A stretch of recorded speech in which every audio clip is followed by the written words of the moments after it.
তাহলে দক্ষিণী চলচ্চিত্রের তারকা মহেশ বাবুকে তো আপনারা সকলে খুবই ভালো করে চিনেন, কেননা এই তারকা এরই মধ্যে তার কেরিয়ারে বেশ কিছু চলচ্চিত্র উপহার দিয়েছে তিনি তার ভক্তদের। তাই তো বলাই যায় যে এই তারকা তার অভিনয় গুণে তার ভক্ত অনুরাগীদের মধ্যে আলোচনায় থাকেন সর্বদাই। বায়দ আগামী দিনে এই তারকাকে নির্মাতা এস রাজামৌলির চলচ্চিত্রে অভিনয় করতে দেখা যাবে।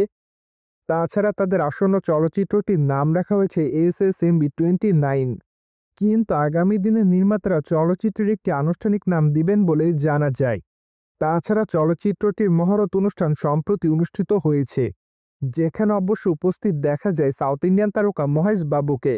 তাছাড়া চলচ্চিত্রটিতে আরও অভিনয় করতে দেখা যাবে প্রিয়াঙ্কা চোপড়াকে। মূলত এট দ্য ফার্স্ট টাইম এবার প্রিয়াঙ্কা চোপড়া এবং মহেশ বাবুকে একসঙ্গে চলচ্চিত্রের পর্দায় দেখা যাবে। তাছাড়া চলচ্চিত্রটিতে আরেকটা গুরুত্বপূর্ণ চরিত্রে অভিনয় করতে দেখা যাবে মালায়ালাম তারকা পৃথিবীকে। যাই হোক, তার মানে তো ধারণা করা যাচ্ছে চলচ্চিত্রটি এবার আসলে ধামাকাদার হবে। পাশাপাশি চলচ্চিত্রটি 2027 সালে মুক্তি পাবে বলে জানিয়েছে নির্মাতারা। পায়দয় চলচ্চিত্রের বাজেট অলমোস্ট 1000 কোটি রুপির কাছাকাছি। মূলত চলচ্চিত্রটি 2টি পর্বে নির্মাণ করা হবে, তাই তো বলাই বাহুল্য যে চলচ্চিত্রের 2টি পর্বের বাজেট হবে 1000 কোটি রুপি। যাই হোক, চলচ্চিত্রের বাজেট অবশ্য পরবর্তীতে বৃদ্ধি করা হলেও হতে পারে। তাছাড়া নির্মাতারা অবশ্য এই বিষয়টি নিয়ে এখনও তেমন কোনো মতামত দেয়নি, কিন্তু প্রাথমিকভাবে চলচ্চিত্রের নির্মাতারা চলচ্চিত্রের বাজেট 1000 কোটি রুপি ধরেছে। যাই হোক, চলচ্চিত্রের বাজেট দেখে এটুকু বোঝা যাচ্ছে যে চলচ্চিত্রটিতে এবার ভিএফএক্স এর মান খুবই উন্নত মানের থাকবে, কেননা চলচ্চিত্রের ভিএফএক্স যত বেশি হবে ততই চলচ্চিত্রের বাজেট বৃদ্ধি পাবে বলে জানা যায়। তাছাড়া আরও জানা যায় যে সাউথ আফ্রিকাতে চলচ্চিত্রের শুটিংয়ের কাজ করা হবে। মূলত সাউথ আফ্রিকার একটি জঙ্গলে সেট নির্মাণ করে নির্মাতারা চলচ্চিত্রের শুটিংয়ের কাজ শুরু করবেন বলে জানা গিয়েছিল এর আগে। যদিও নির্মাতারা এই বিষয়টি নিয়ে এখনও আনুষ্ঠানিক কোনো ঘোষণা দেয়নি, তাই তো এখনই বলা যাচ্ছে না তারা আগামী দিনে কোন জায়গা থেকে চলচ্চিত্রের শুটিংয়ের কাজ শুরু করবেন। যাই হোক, যেহেতু মহেশবাবুর আপকামিং চলচ্চিত্রের ঘোষণা এরই মধ্যে চলে এসেছে, তাই তো আপাতত তার ভক্ত অনুরাগীরা তার এই চলচ্চিত্রটির জন্য অপেক্ষায় আছে। পাশাপাশি তারা সর্বদাই বর্তমান সময় থেকে চলচ্চিত্রের আপডেটটি জানতেও চাইবে।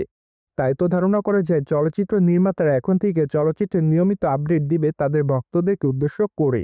যাই হোক, চলচ্চিত্রটি আসলে কেমন হবে এবং চলচ্চিত্রের গল্পটি কেমন, সেই বিষয়টি নিয়ে চলচ্চিত্র নির্মাতা এখনও তেমন কোনো মতামত করেনি। তাই তো এখনই বলা যাচ্ছে না চলচ্চিত্রের প্রেক্ষাপটটি কেমন হবে। কিন্তু মাঝে অবশ্য গুঞ্জন শোনা যায় যে চলচ্চিত্রের প্রেক্ষাপটে নাকি গোল্ড থাকবে।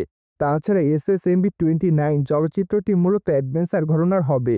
তাই তো চলচ্চিত্রের পর্দায় এবার মহেশবাবুর লুকের অনেকটা পরিবর্তন দেখা যাবে।